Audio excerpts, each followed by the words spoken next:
What's going on, everybody? This is Bronco Juggalo, and I hope you're having an awesome Sunday afternoon.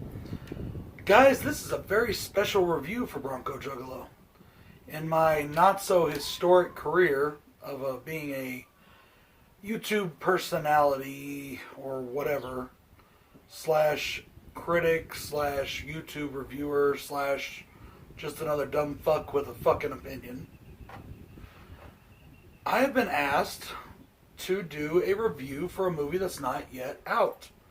I've been asked to do a review to help promote a film. Something that's never happened to me before, and it's something that I'm extremely honored by and extremely thrilled to do. Guys, I was contacted by Mr. Todd Sheets, director of such films as Clownado, Bone Hill Road, and Dreaming Purple Neon. A man whom in the underground film genre has had a great deal of success. And honestly, I don't know where we would be without him right now. So ladies and gentlemen, without further ado, let's get on with this review. Now in this film, Mr. Todd Sheets goes back to his micro-budget roots. After doing Dreaming Purple Neon, and then Bone Hill Road, and then the big production that Clownado was, I'm not saying it was Batman, but you know what I'm saying. He decided he wanted to return to something much smaller in scale, but nevertheless still just as powerful. And he has done that with the 2020 upcoming release of Final Caller. Final Caller is a no-holds slasher film set on a budget and filmed during the, uprising of the 2020 COVID pandemic. So they were filmed under some restrictions. They had to figure out how to film this movie with the restrictions that were placed on them. A psychotic killer keeps calling into the Roland Bennett talk show. Now, Roland Bennett is a famous shock jock on a radio station. And he gets this caller who at first he thinks is just full of shit. And he kicks him off the air. Well, the caller calls back. And this time, they take it a little more seriously. But he kicks him off the air again.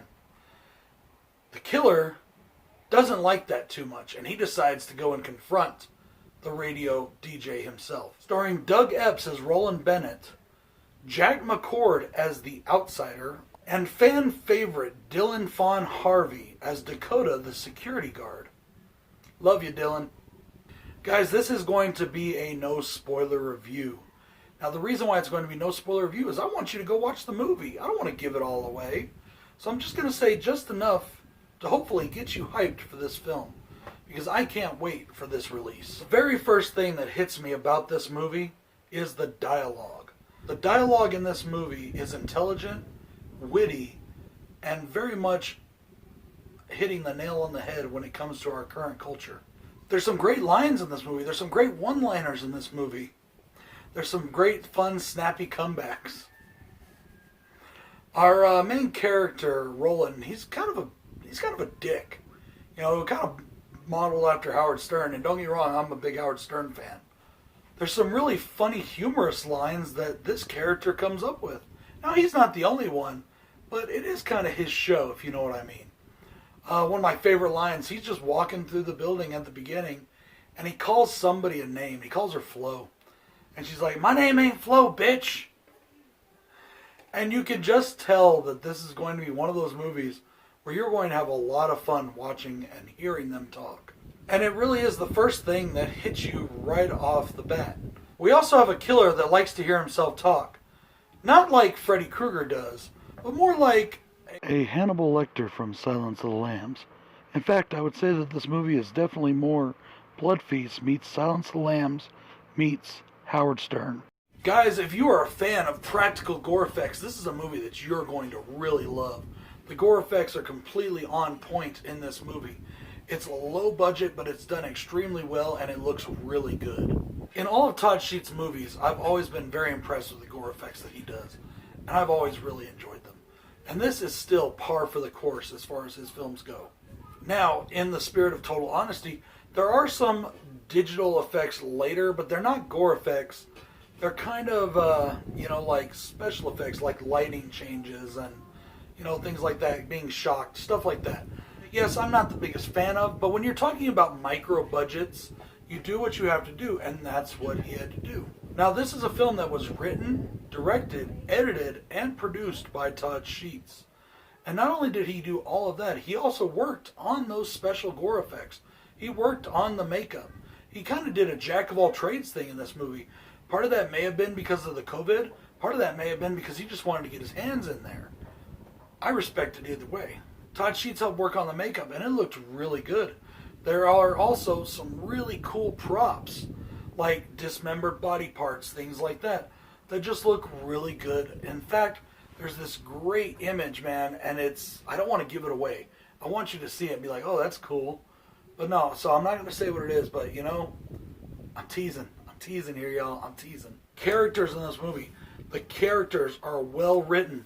They have character development. They have backstory. They have arcs within the film that they, fulfill. There is change within this story. It's not just cannon fodder kills. Even our killer has an arc where he goes from one place to another. And we are definitely along for the ride, and it's an enjoyable ride. There's one question that I have that I would like to ask Todd Sheets about, and that is, without giving anything away, because I want you to be like, oh, I wonder what he's talking about. Who left the fucking straight edge razor blade next to the psychotic bitch's head? I'll let y'all ponder on that one. Guys, Last Caller, fun, inventive, well shot. It's not a shot on video horror, but it is a low budget, in fact micro budget, close to nil budget, that still absolutely delivers a really good punch. There's some really awesome stuff in this movie. I love that they showed some love to Wild Eye releasing. There's a character in the movie that wears a Wild Eye t-shirt. There's another character that wears a Dreaming Purple Neon t-shirt. There's Dream Purple Neon posters and Todd Sheet movie posters on the wall.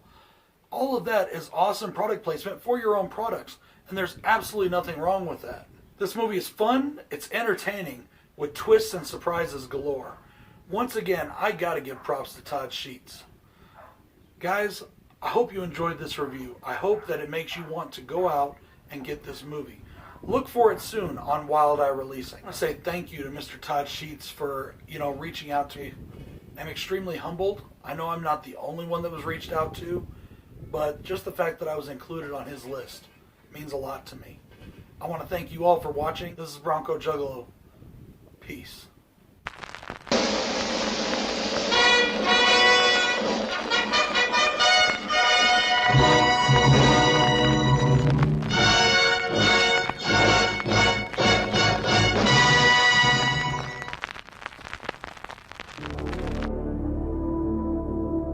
It's 11 o'clock. Time to kick back, dim the lights, and begin your journey. Welcome to On Through the Night. I'm your host, as always, Roland Bennett, here to guide you through the dark of night. You're afraid to live, to experience anything.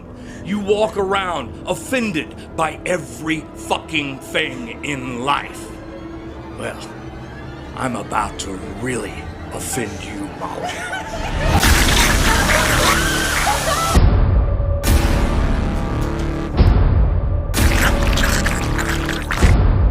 Please let us out of here!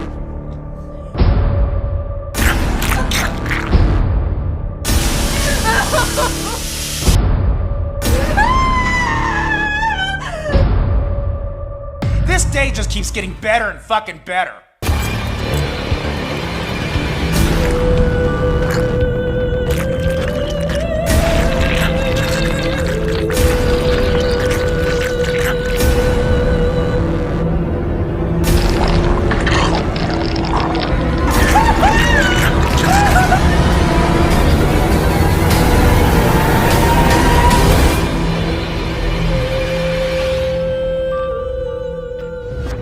Fucking reacting? Really? Excuse the hell out of me, Jessica, if I'm just the tiniest bit upset.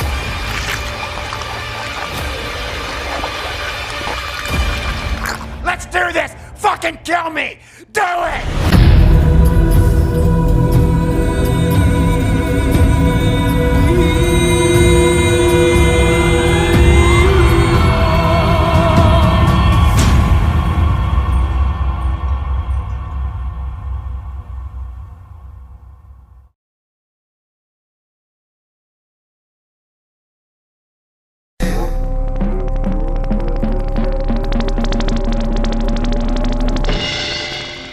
things that I wouldn't do to taste your blood.